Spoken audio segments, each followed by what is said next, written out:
Now it is my honor to introduce our keynote speaker this year, Hilda Solis. Ms. Solis has devoted the entirety of her postgraduate life to public service on both the local and national levels. She has represented California in Congress from 2000 to 2008, where she was elected to 4 consecutive terms. As the former Secretary of Labor for President Obama, Ms. Solis understands the challenges facing recent graduates and the importance of public schools in the future of this country. So without further ado, please join me in welcoming Ms. Hilda Solis.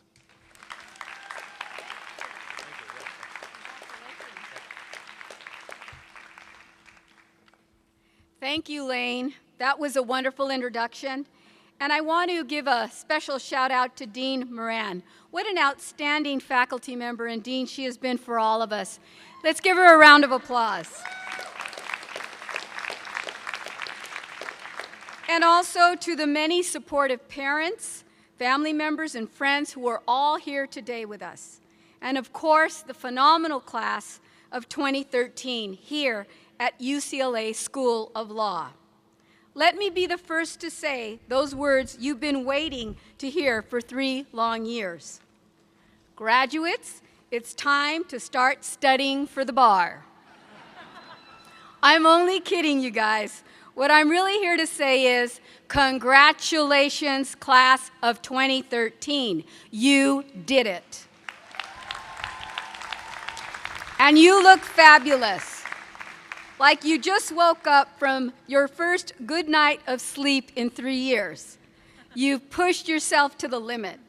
You've pored over cases. You spotted issues and submitted briefs. And all of this work, you've earned the right to enjoy this very special day. Felicidades. And I'm so glad to share this day with you because it's also a welcoming home for me to come back to Los Angeles.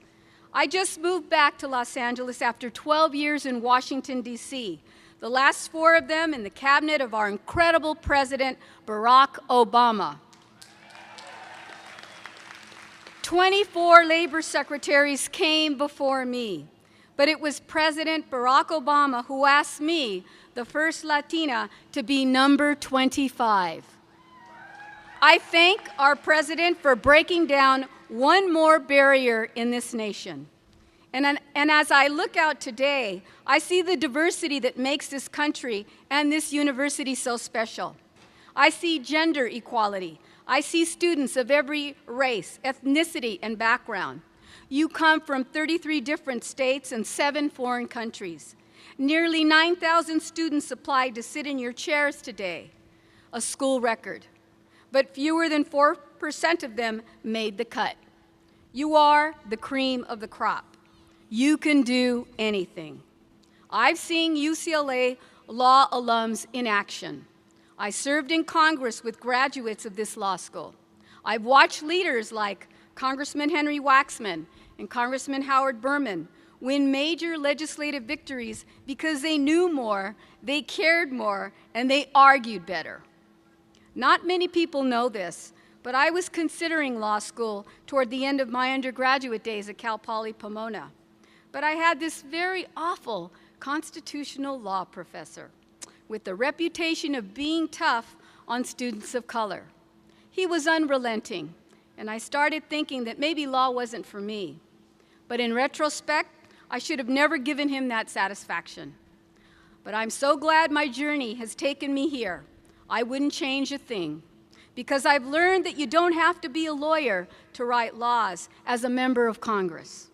And you don't have to be a lawyer to enforce laws as a member of the President's cabinet. And now, I too had my doubters when I was younger. And you will too, even with the JD from UCLA. In high school, one of my career counselors told me I wasn't college material. He told me that I was best suited for office work and suggested that I become a secretary. As it turns out, he was half right. I was suited to be a secretary, the United States Secretary of Labor. And there's a lesson here. whether you go to a firm or in-house or a nonprofit or a government agency. You're sure to meet that one arrogant know-it-all who will challenge you, or worse. If you end up in Washington, D.C., you'll be lucky if it's not only one. Your mother probably told you to ignore those people. I'm going to give you different advice. Impose your will. You hold the gifts of knowledge, logic, and reason. Use them liberally. You've been trained to argue. Keep your composure, but don't give an inch in the courtroom or the boardroom. Be pet bulls for justice. You've chosen a law school with a national reputation for progressive leadership. The class of 2013 has led on issues like immigration, from helping local families to counseling our leaders on deferred action and the DREAM Act. You have one of the nation's top programs in public interest law, and quite possibly the very best student-run clinic in the world. Raise your hand if you've done your work with El Centro. That's incredible. That is incredible.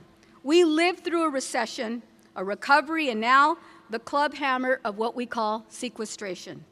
The needs of low-income Americans are so great, and public resources are scarce.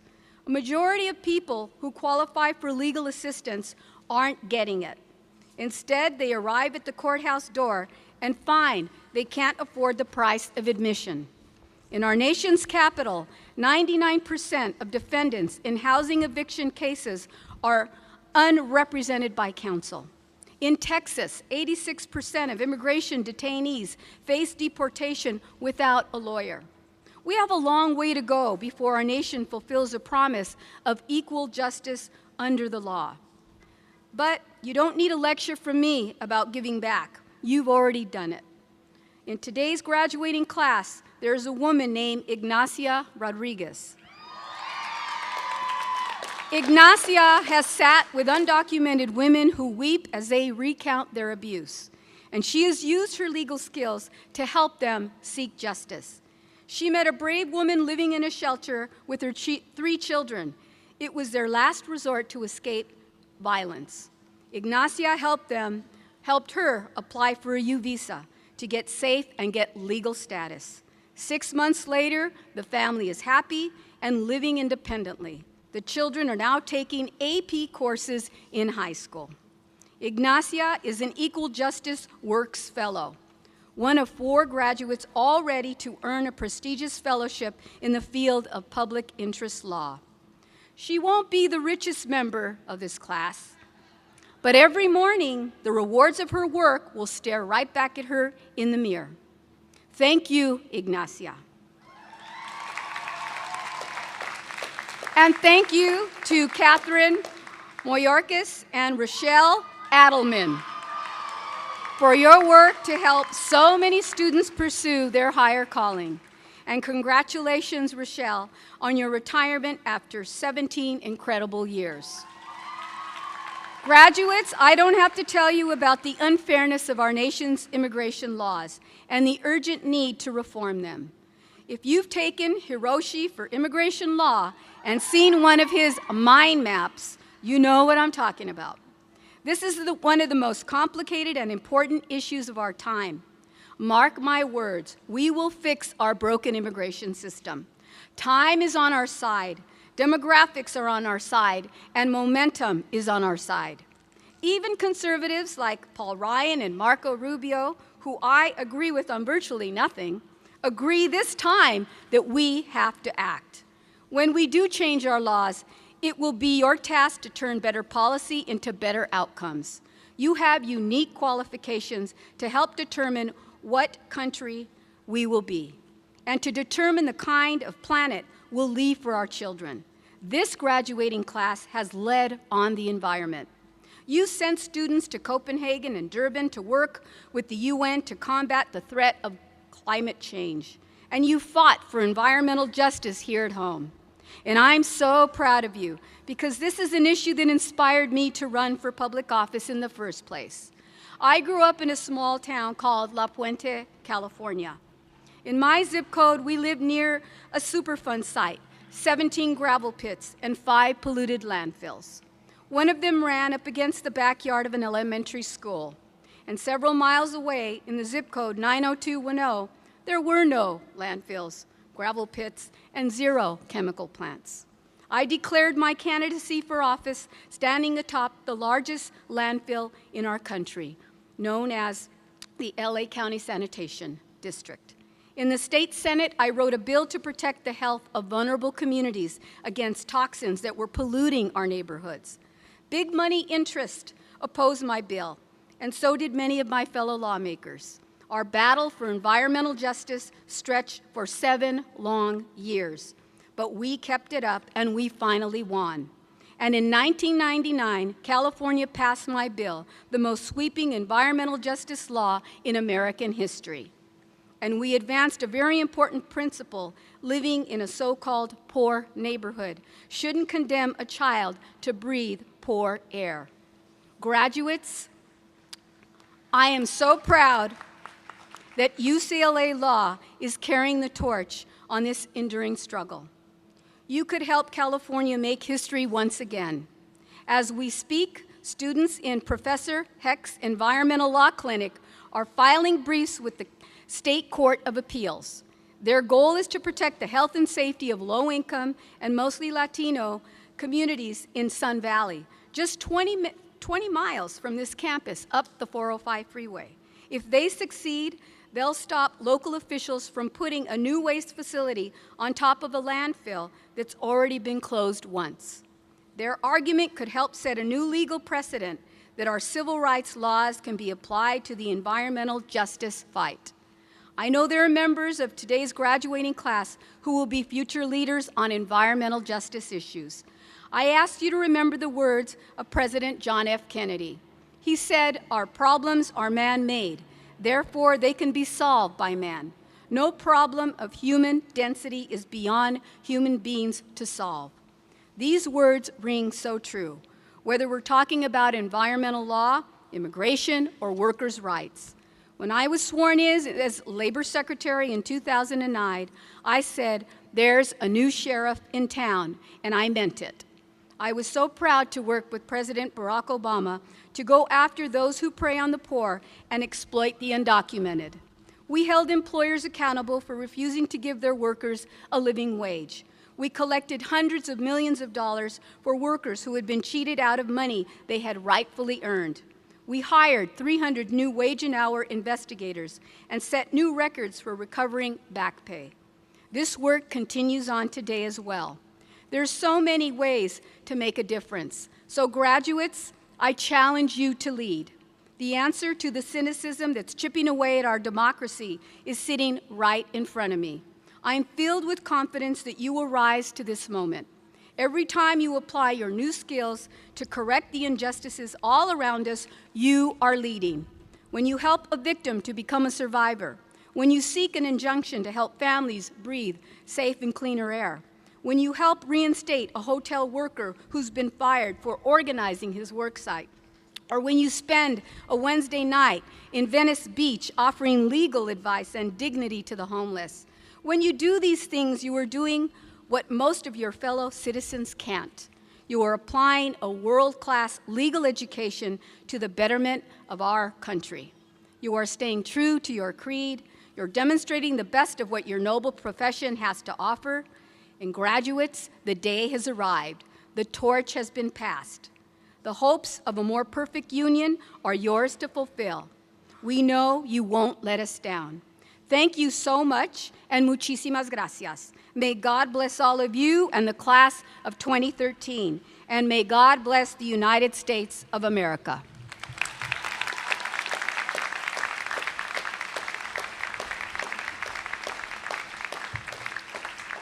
Thank you, Ms. Solis. We got you a gift to remember today. Bye. Nice UCLA law sweater. So, thank you.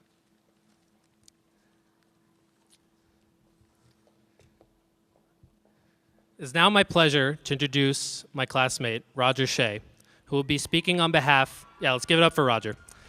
There we go. who will be speaking on behalf of the JD class of 2013. Roger is a native of Illinois and graduated from Northwestern University, where he majored in political science. He came to UCLA after working for 4 years as a project manager for healthcare organizations. Here at the law school, Roger has served on both the UCLA Law Review and the Asian Pacific American Law Journal, and on the board of the Health Law Society. This fall, he will start his career as a clerk to a district court in Chicago. Let's hear it for Roger.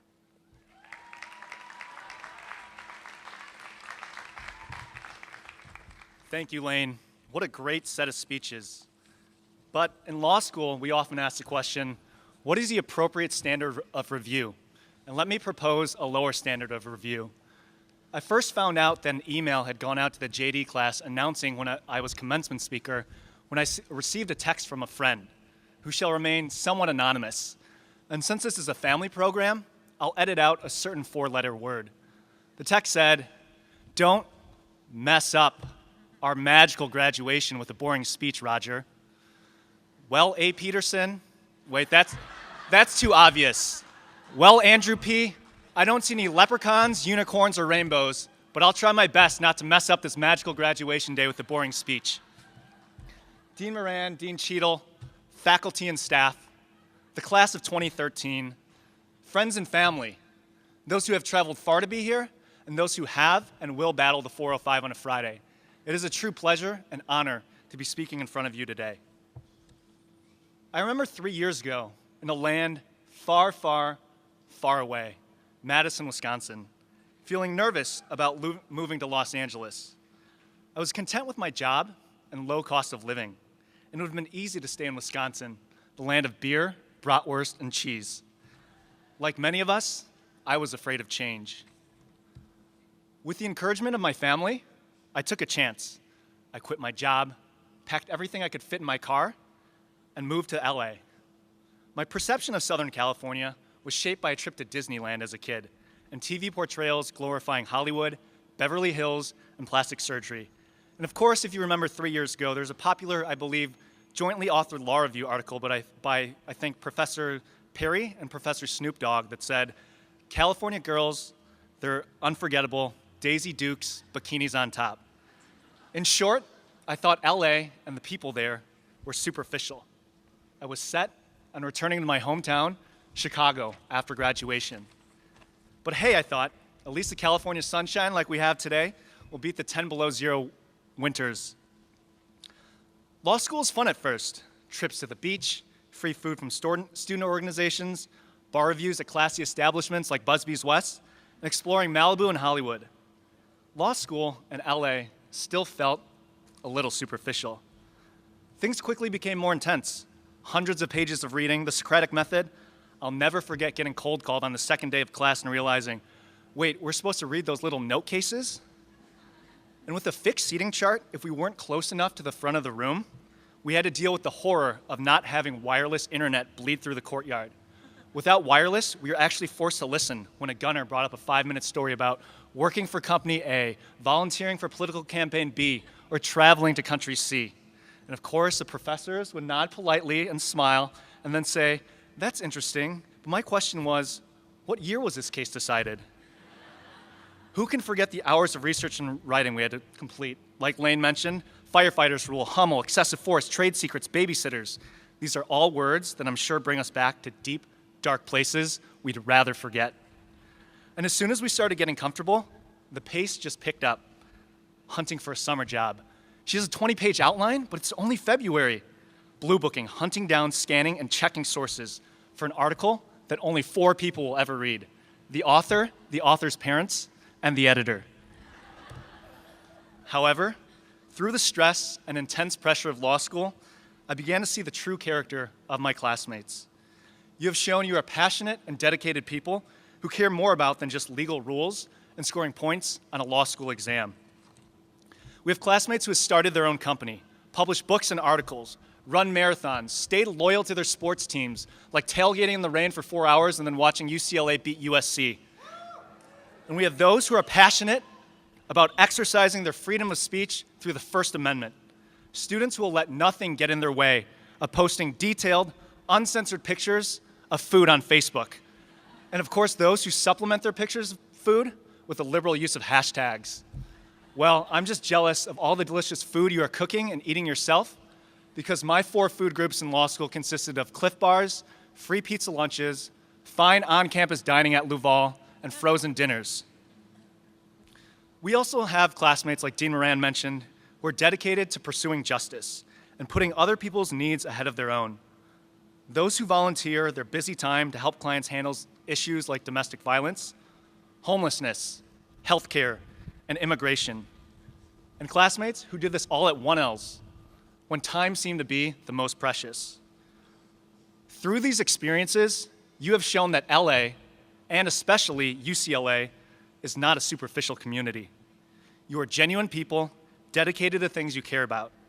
You turned my assumptions on their head. Now, as we approach the end of our time as students at UCLA, I think back to almost exactly 3 years ago today. You see, not many people know this, but I was supposed to be part of the UCLA law class of 2012. But Dean of Admissions, Robert Schwartz, let me defer a year so I could stay in the Midwest and be closer to someone who was very sick. Having put off law school for a year and being in a tough point in my life, the last thing I needed was more change. I remember not sleeping well at night. I was having serious doubts about coming to Los Angeles to start my legal education, even though I've wanted to be a lawyer all my life. As I tossed and turned in bed early one Sunday morning in May of 2010, I reached over and grabbed my phone to check the time. I saw that I had a new email from my dad titled, "Will you go where you don't know?" It read, "Dear Roger, when I came to America in 1970, did I know anything about this country?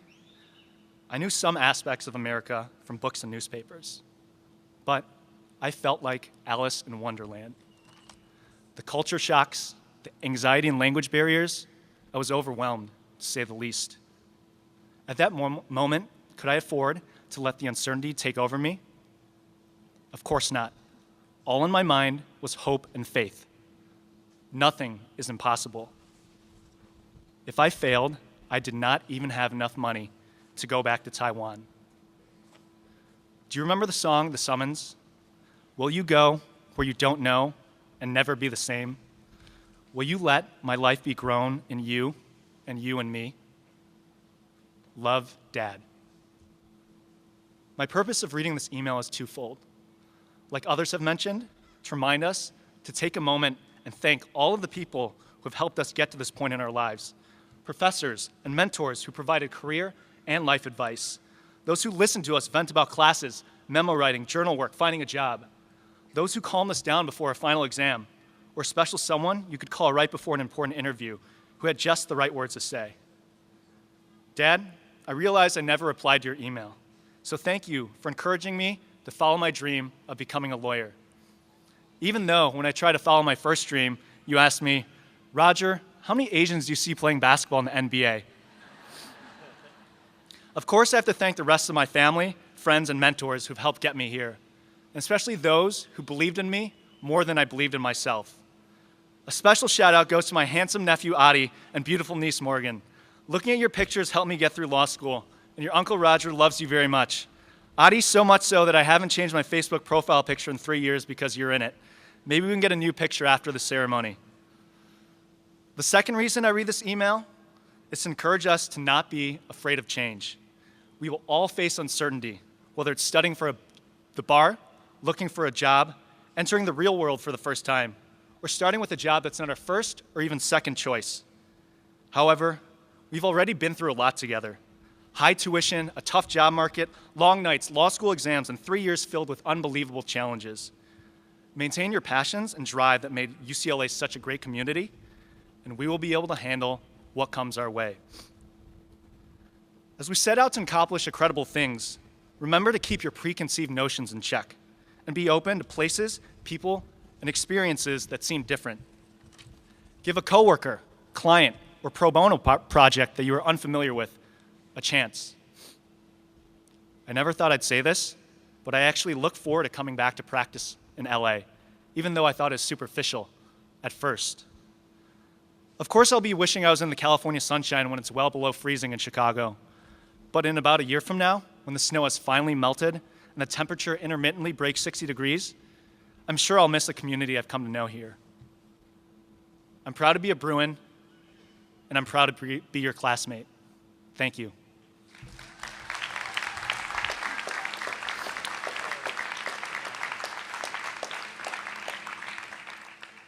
Thank you, Roger.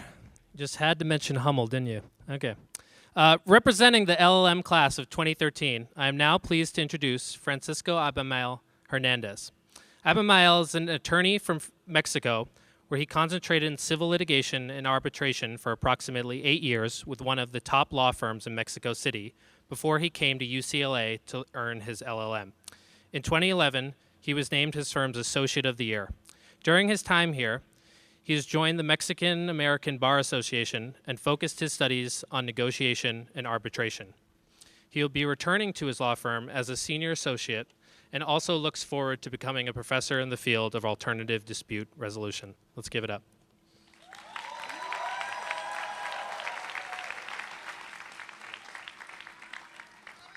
Thank you, Lane.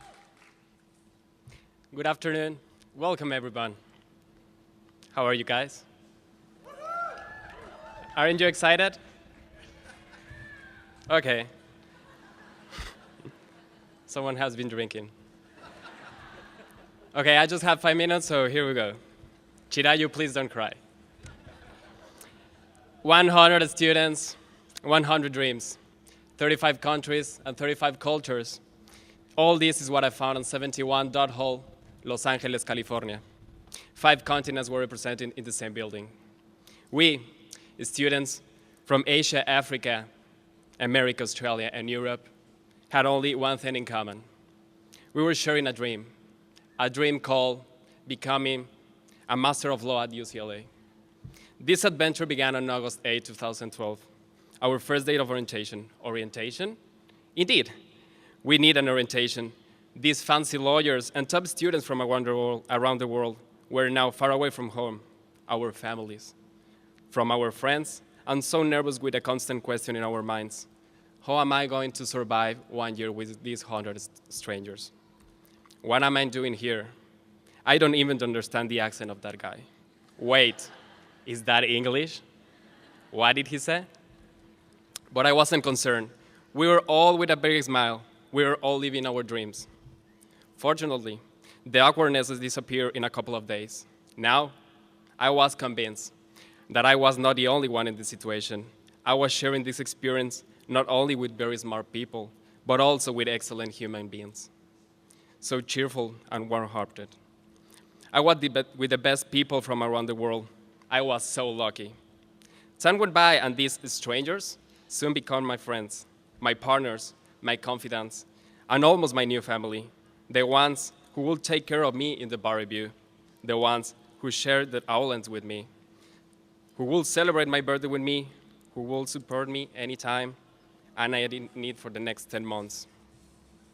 Now, I can remember those parties in Hollywood, the party bus, those times in the Dodger Stadium trying to understand the oval game, those crazy moments in the Rose Bowl supporting the football team and cheering Bruins.